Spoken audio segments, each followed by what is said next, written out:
Hey, welcome back, Adrenaline Junkies. This is West Coast Paul on Styling Radio. You are listening to the Pure Adrenaline Show. This is hour number 2, brought to you by NOS Energy Drinks. I am here in the studio with Izzy. What up, Izzy? What's up? What's up? It's 8 o'clock Central Standard Time for you freaks out there. So, and yeah, cruising hour number 2, and this one, you know, we did a bunch of automotive first segment.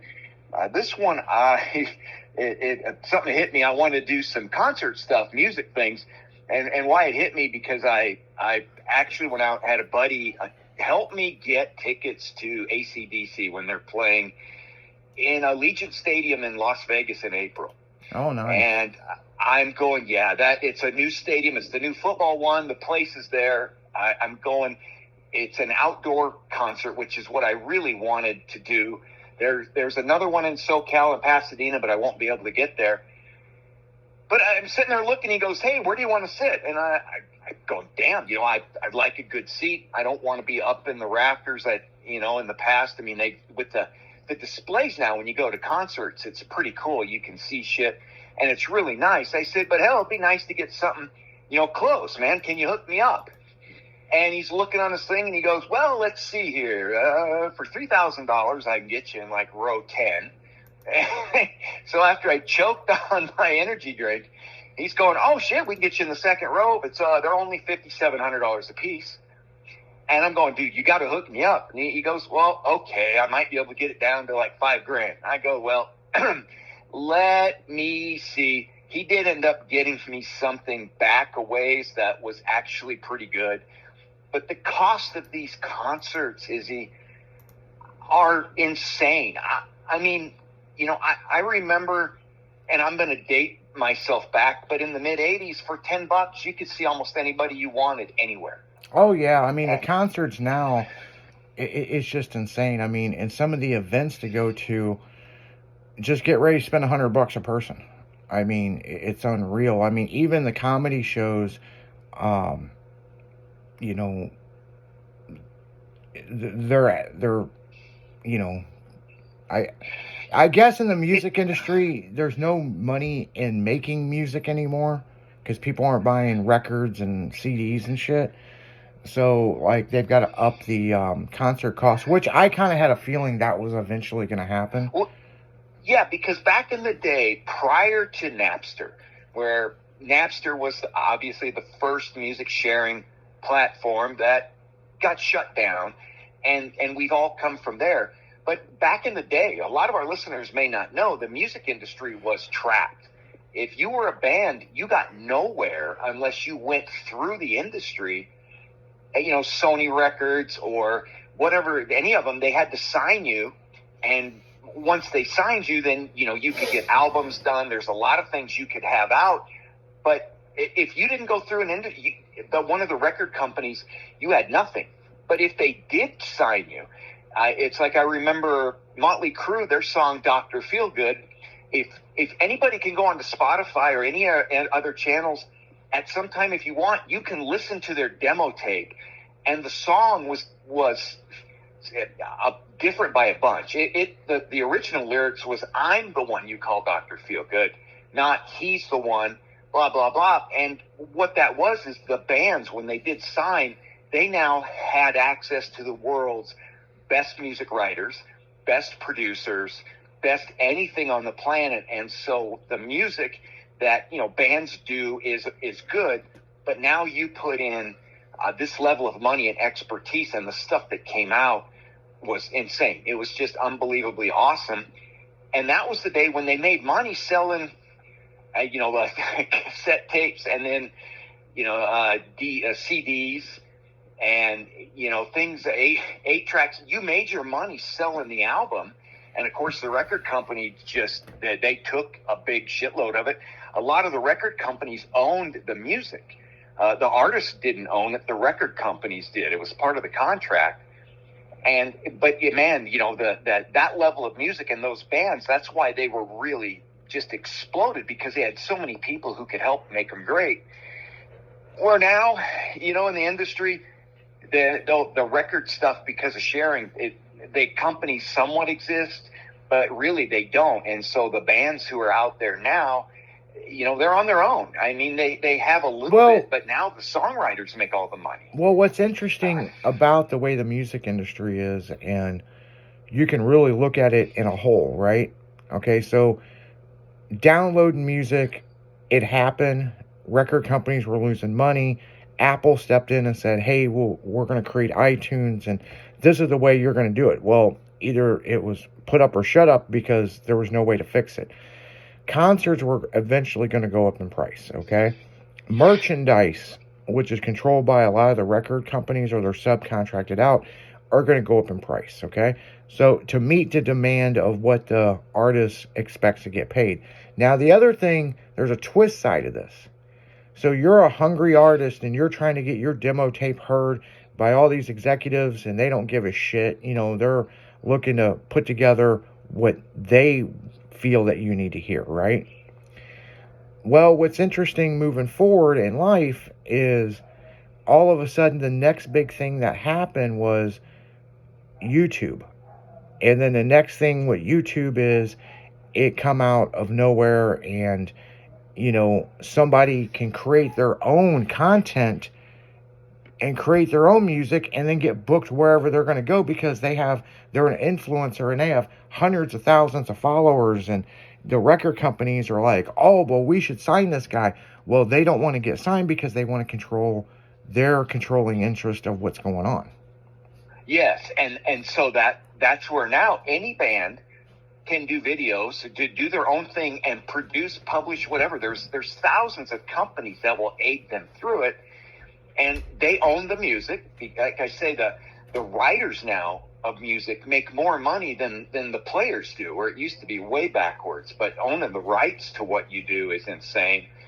And they say bands in the 70s and 80s, man, they were putting out sometimes 2 albums a year, making their money, and they were touring to sell their albums into the 80s and the 90s.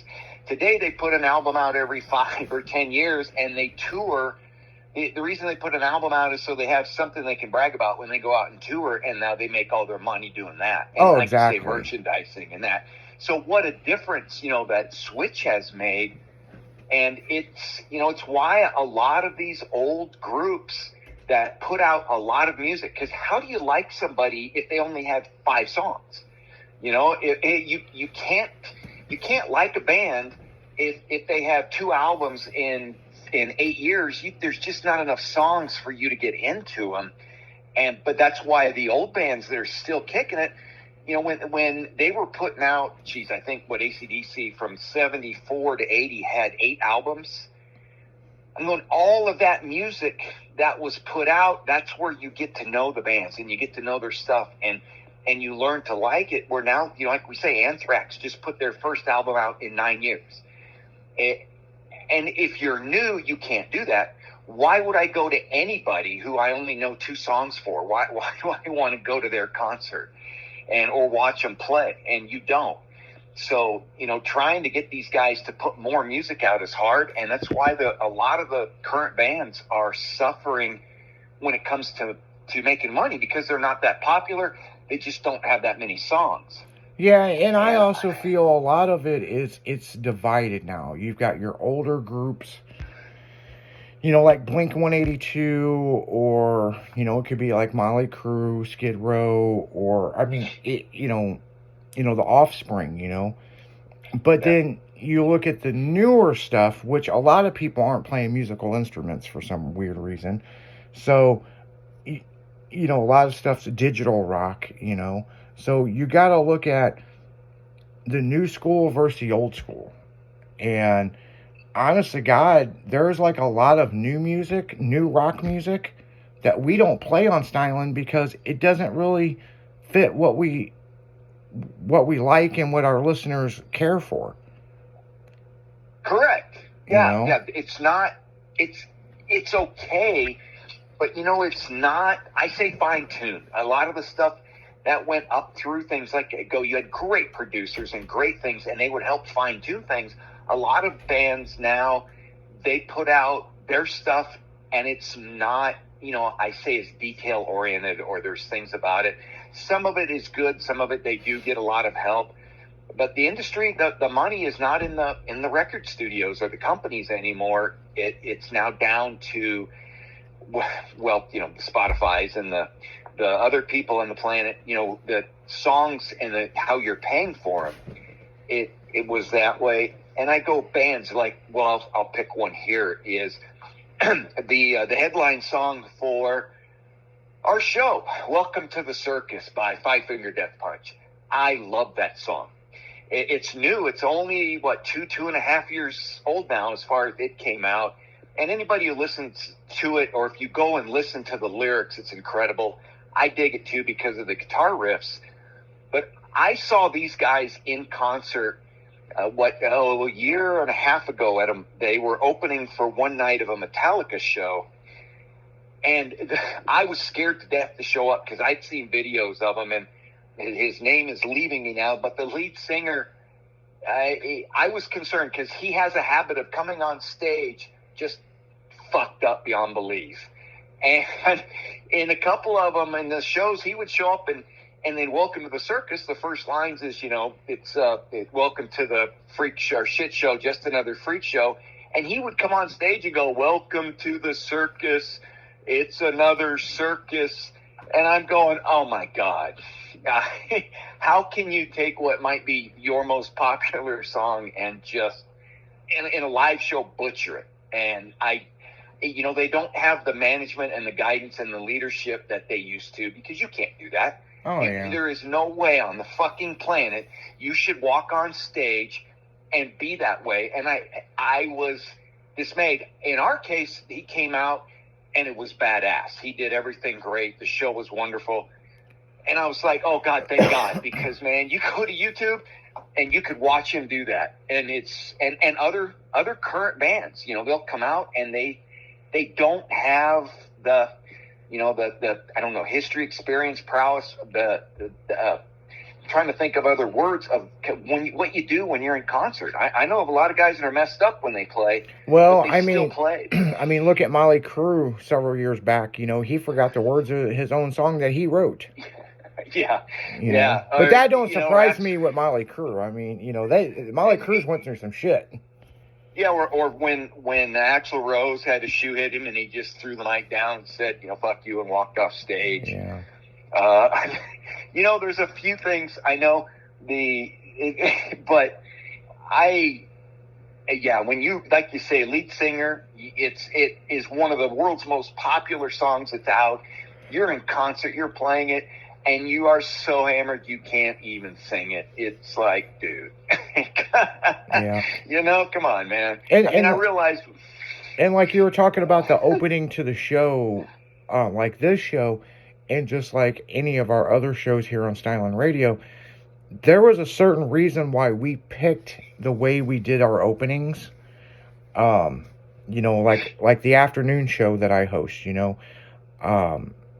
whole thing opens up with shenanigans. Well, the reason why we kind of chose that and we put that montage together is because really me and Jimmy is supposed to be on the morning show. So we were kind of forced to go to the afternoon show because there was an afternoon host and we still don't know what happened to her. She disappeared. And so we had to fill that time slot. So a lot of people ask, when's the morning show coming back? And well, we'll tell you on here, just like we've mentioned before on, the other shows, the damn morning show will be coming back in the fall. Right now, me and Jimmy will be on the afternoon, and we may stay in the afternoon when the new morning show gets put together. But with that said, an opening to a show can make and break a show, So it's like with Kicking It with Leslie, that's a pretty cool mix that there is, just kicking it, Yep. That tells a story like this is, obviously Five Finger Death Punch, and it's Welcome to the Circus, Welcome to the Shit Show. Well, it's pure adrenaline, so it's, we heard that and we were like, we got to get the rights to use that. It's why I say music freaks, circus freaks. We are all in the same group there, and that's why it's perfect for what I love and everything about the station. So with that said, guys, we're gonna get right back into the music. It is Pure Adrenaline on Steinland Radio. We'll be right back, guys. Hey, West Coast Paul and Nos out.